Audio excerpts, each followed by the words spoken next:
Good morning, everyone, and welcome to American Scouser's morning coffee or tea with me. We got the coffee going as always. What do we got going this morning? We got the final word before mom. I have like a short rotation going on mugs. I noticed it's usually rotating around 3, 4. Never get to the ones in the back, which is why note to self: never have more than 3 or 4 mugs. I mean, that's the rotation anyway. The rest of it becomes just crowded in the cupboard over there. So let's get to the news. Not a lot today.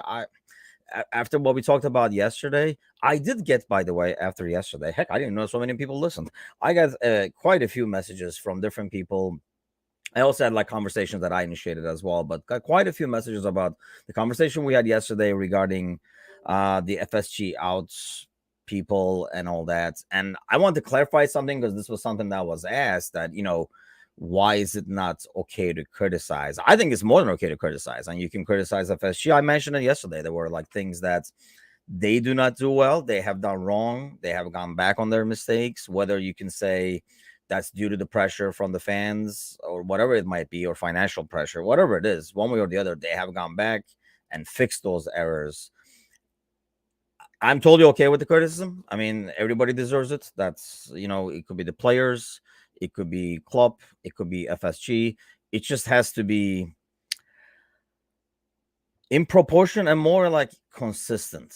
I mean, you can't call one guy shit one day and great the next, right? We don't want to do that with players. You shouldn't do that with players. Sadly, there's a lot of fans that do that too, but that's a different story. You don't want to do that with players, so you don't want to do that with the coach. You don't want to do that with the ownership. You can criticize some of the moves, but in general, if you have one agenda that you're constantly going around pushing, I think it kind of like takes away from the agenda because it makes it look like more of an agenda as opposed to an actual criticism or thought. So that's basically where I'm at with that. I do, like I say, when I got the messages, they were like, yeah, but FSG, and I like I say, I understand that they have done some stuff wrong. I just feel like there are a lot of people, and not the people who contact me, mind you, I don't put them in that group, but wait in the shadows until something goes wrong so they can come back out and be able to say, I told you so, and, like do the FSG bashing. That was mainly who it was targeted for. And they know who they are. There's a bunch of them out there. There's a lot of them out there, to be honest, and which is kind of sad. Like I say, to me, it has to be a sad existence where you can't even fully probably celebrate the whole thing after all. So let's get to some of the headlines. I thought there would be a lot more in terms of rumors, but after yesterday's talk, and I think this is what has happened with us waiting too long. Alan is with us this morning as always. Alan, good morning. It's we waited too long where now the teams that we would buy from are not as eager to sell unless we make it a very sweet offer, which we are not tend to do. I mean, that's not our thing. Giving too much for a player, we'll be like, oh, you know what? That's fine. Then we'll just wait for the one we want anyway. I mean, if you wanted like a temporary solution where it's not the guy we want, but it's a guy we want, it's becoming a little late for that. So when you go to Leipzig, when you go to Inter, and they're like, hey, by the way, we're interested in one of your key guys in midfield. They're like, bro, it's the 31st. They have to be able to replace that guy. They got a league to play as well, and they have fans to basically please as well, and they got to make something out of that money. Not a lot of cases where there's somebody in their ranks waiting to take place of the top midfielder they have that we're after. I mean, obviously it's a really good guy that we're after, so it has made it even trickier.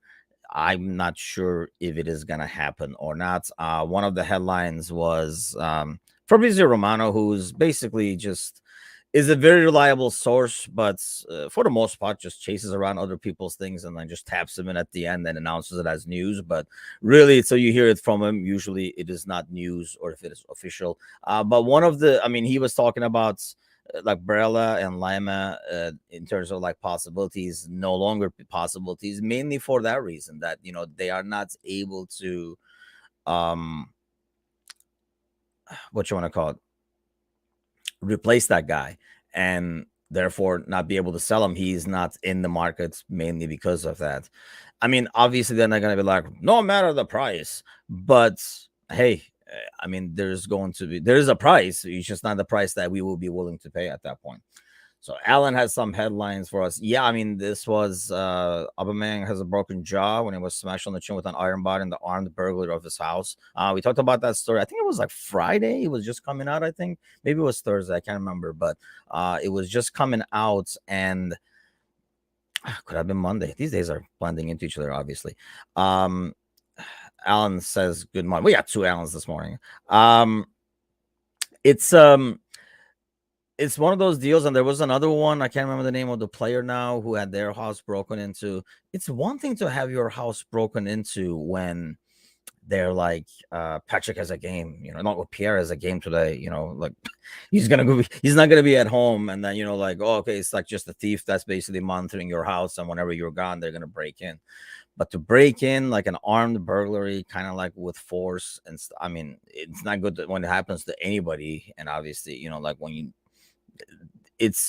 I can see why they would go after sports players. Obviously there's a lot of money involved there, but I'm sure in Pierre's neighborhood there's like a lot of empty houses that they didn't have to break into as well. But yeah, that's kind of like a crazy story, and they've been like quite a few back to back over the last few weeks in terms of houses broken into and stuff like that. I think this is probably like the harshest one, the most like brutal one, I guess I should say. Alan says, Madrid are using futuristic technology to perfect their free kicks, with coaches able to make a mannequin wall jump and adjust their size based on opponents for Modric and company to practice. Yeah, I am finding I mean, especially because of our age, and Alan, I know Alan Walnut definitely will agree to this. It's some of the things that we see in terms of like technology being implemented in the preparation is just like freaking crazy.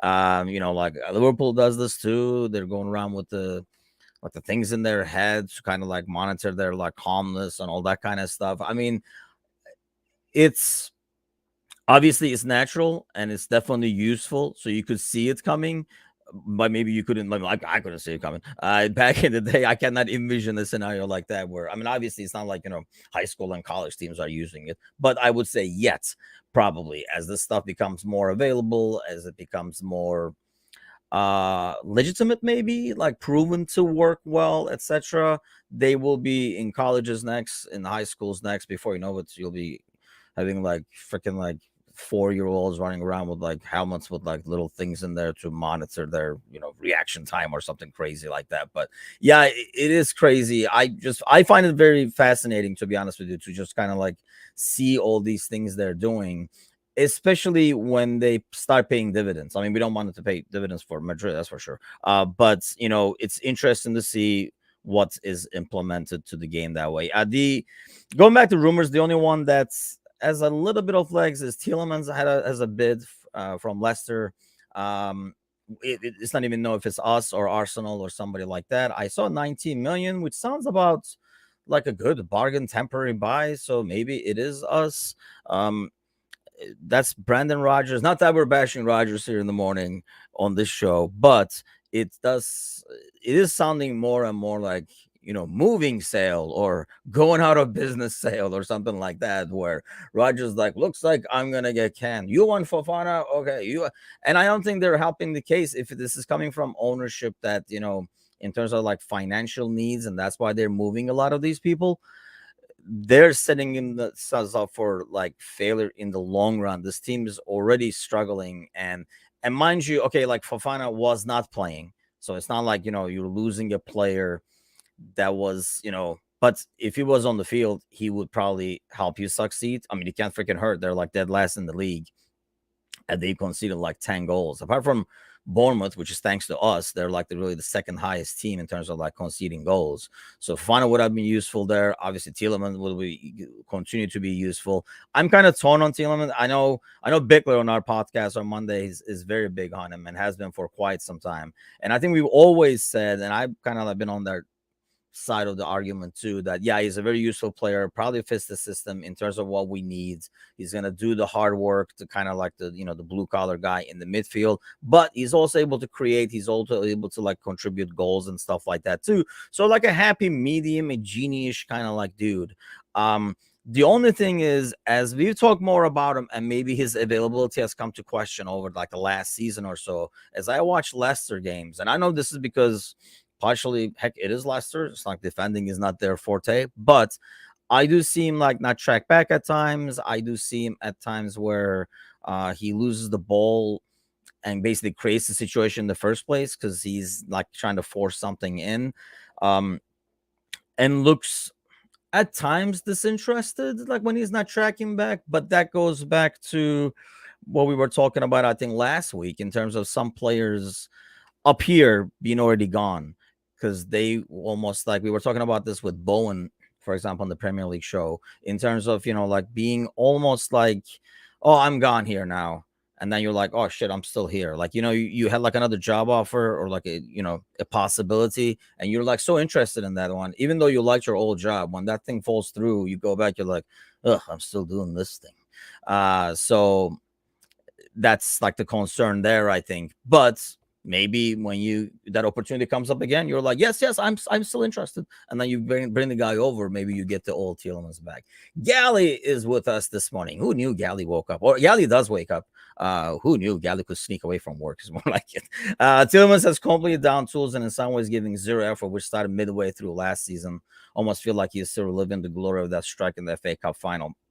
Like I say, I think, I mean, Gally is right. I mean, that's probably where I started watching him more, is the second half of last season, throughout last season, where, his name was rumored more to be in the transfer talks. And when you start watching and really analyzing, that is what I see. But like I say, two things to consider there. One, is he not mentally 100% in there now? And you might say, well, do we want a guy like that? But, he's human. So it's possible. The other part is, it is Leicester City, and you look around with the people that you're playing with, and if they're not tracking, if they're not doing the defensive work, it is going to affect you. I mean, I've been in situations. Good morning, Chris.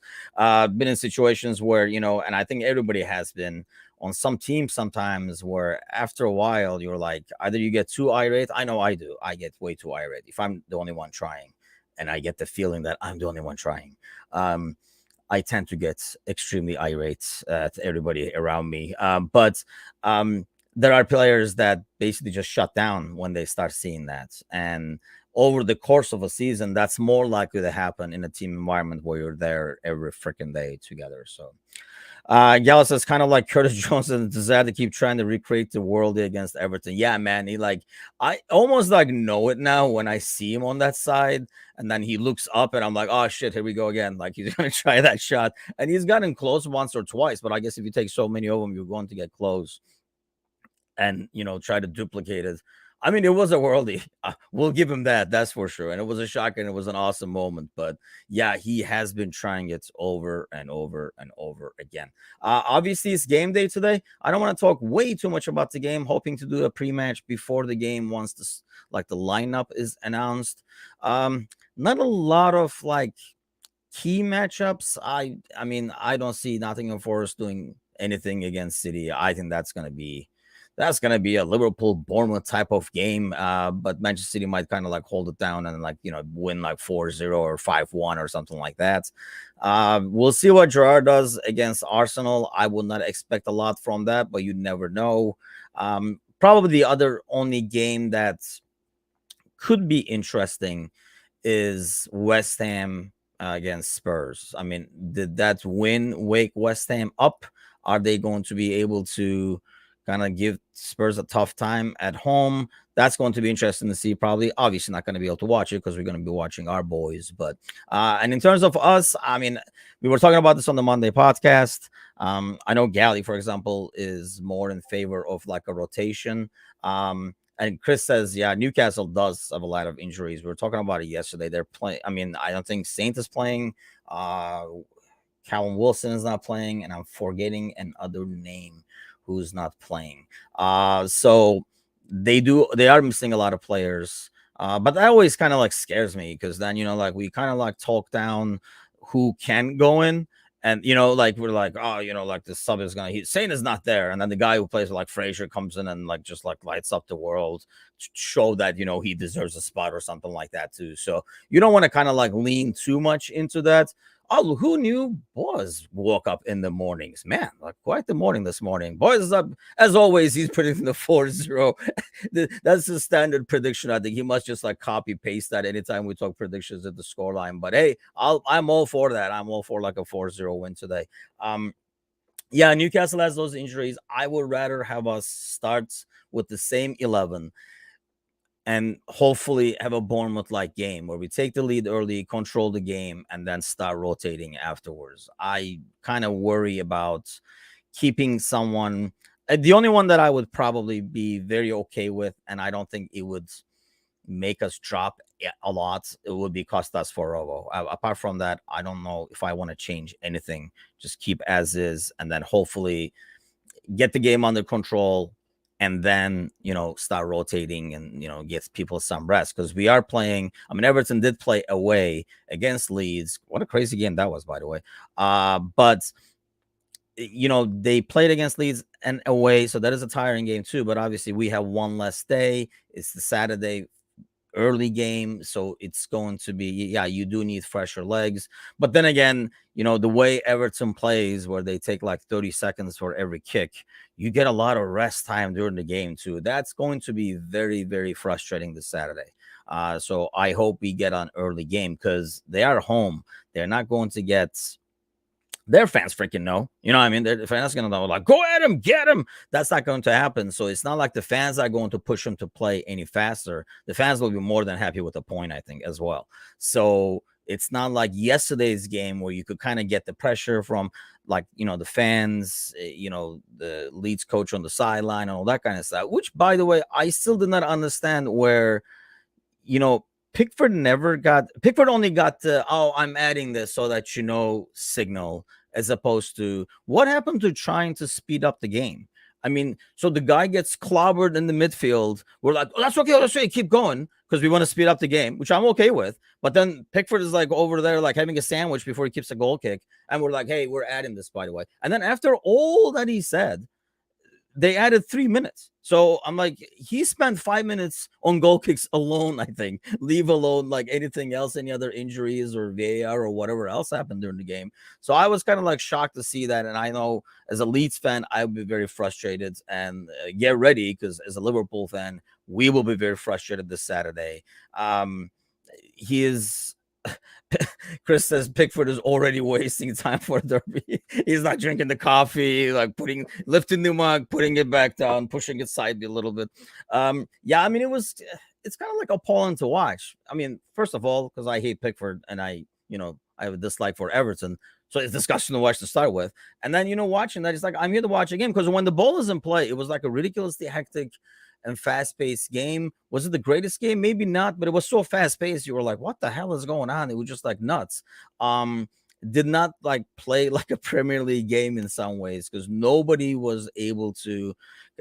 I think because of the way Leeds play. Like, so when they don't have the ball, they're like, they're just like running along like Tasmanian devil, like trying to get the ball back, and which creates a hectic atmosphere for Everton. And when they have the ball, they are not a possession team. They just go like, they're very direct with their play. So when they have the ball, they're attacking right away. So it was just like a very hectic game when the ball was in play, which, thanks to Pickford, was not a lot.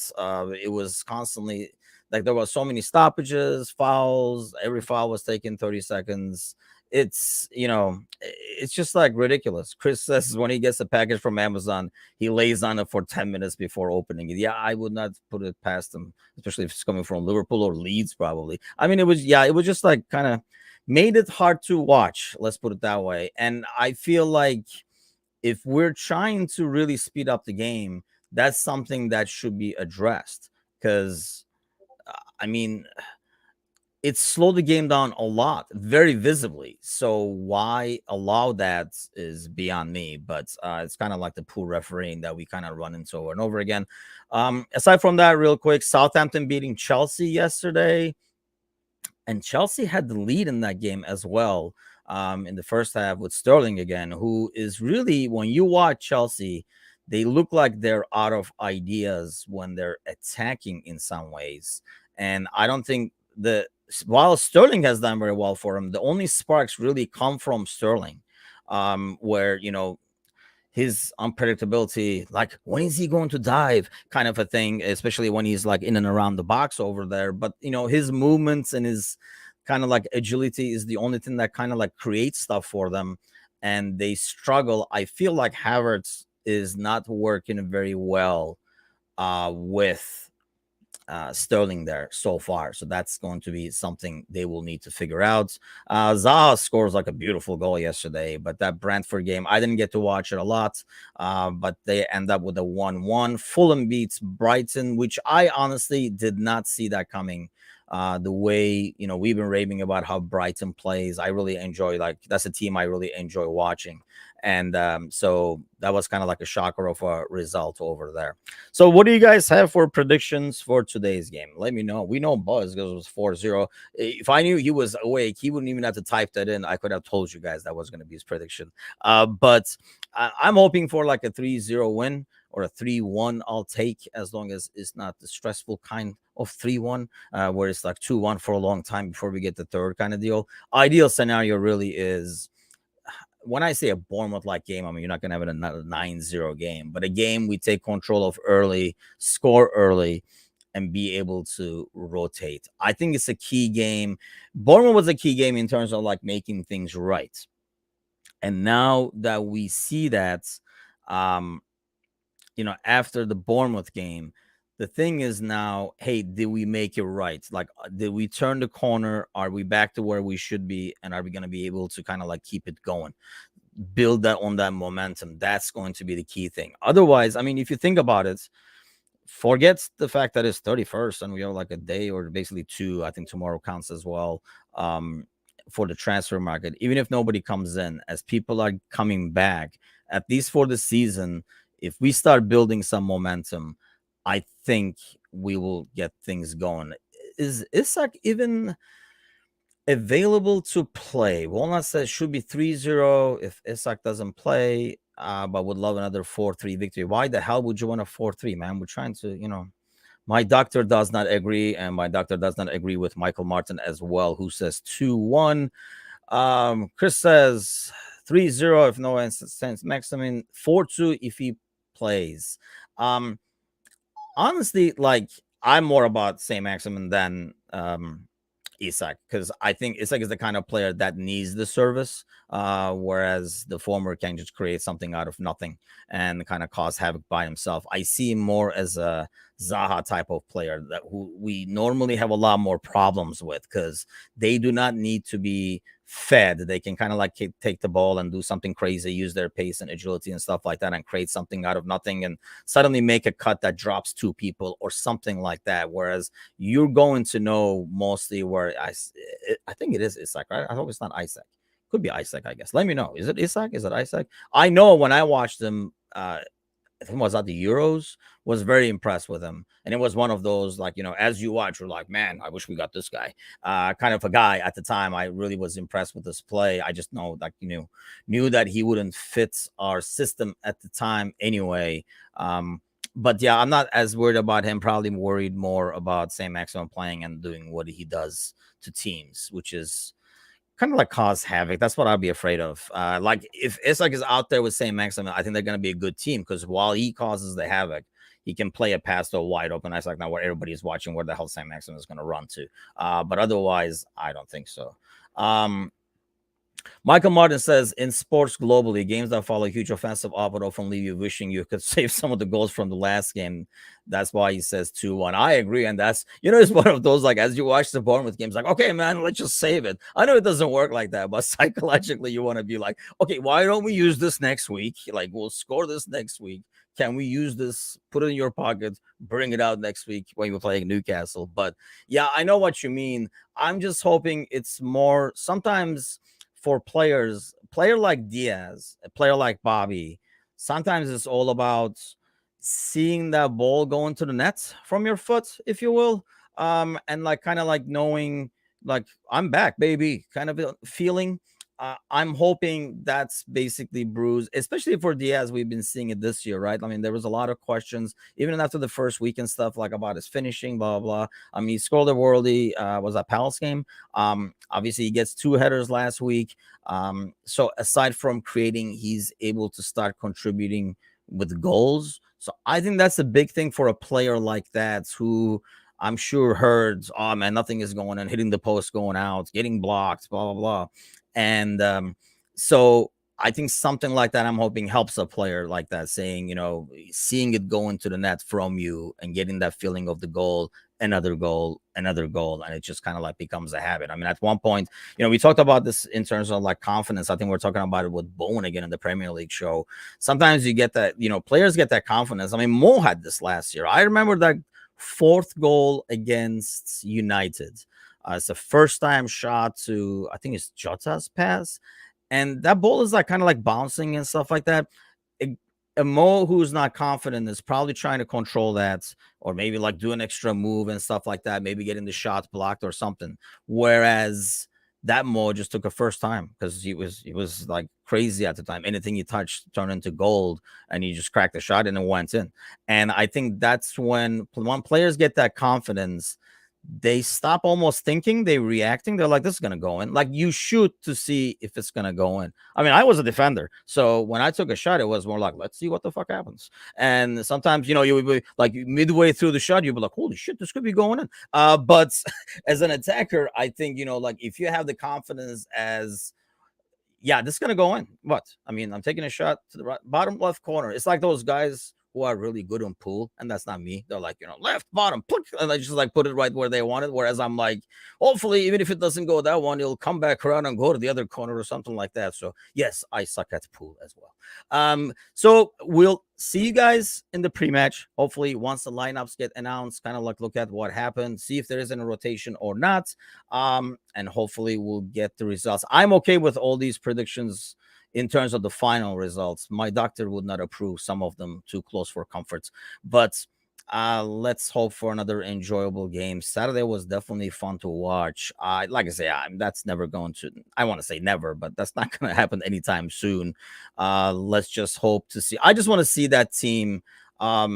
Alan said, did you ever score yourself? Oh, you see, I take that as an insult, Alan. Of course I did, because some of those shots like that, where I said, holy shit, this is going in, it did go in. But but I think when a defender scores this one, almost like everybody is worried about everybody else. So they're like, he can take a shot. And they're like, oh, holy shit, that guy can shoot too. Kind of an ordeal when I scored. So that's what you got going as a defender. Is a lot of people don't expect that out of you. But yeah, I should make like a YouTube reel and like send it out. Maybe Brendan Rodgers will get me. Not that we're bashing on Rodgers over here on this morning show, but have a great rest of your day, everybody. I'll see you guys right before the game.